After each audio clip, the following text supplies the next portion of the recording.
Siz heç düşünmüşsünüzmü ki, dərimizin təravəti və elastikliyi orqanizmdə daxildən başlayır?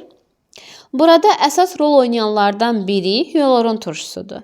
Hyaluron turşusu bizim bədəndə təbii olaraq mövcud olan, çoxlu su bağlama qabiliyyətinə malik olan bir molekuldur. Dərinin, oynaqların və birləşdirici toxumaların sağlamlığı üçün həyati önəm daşıyır. Nə üçün hyaluron turşusu belə vacibdir?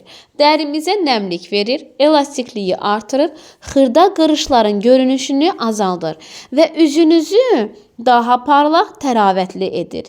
Eyni zamanda oynaqların rahat hərəkət etməsinə və toxumaların sağlam qalmasına kömək edir. Yaş artdıqca bədəndə hyaluronun miqdarı azalır. Buna görə də krem tək başına kifayət etmir bizə. Dərini daxildən dəstəkləmək lazımdır. Mənim seçimim bu baxımdan hyaluron turşusu və natural vitamin C Siberian Wellness-dan. Gündə bir kapsul dərini daxildən nəmləndirir, elastikliyi artırır və təravət verir. Dəriyə və sağlamlığa daxildən baxım üçün sadəcə əl çatan olan bu məhsulu seçin.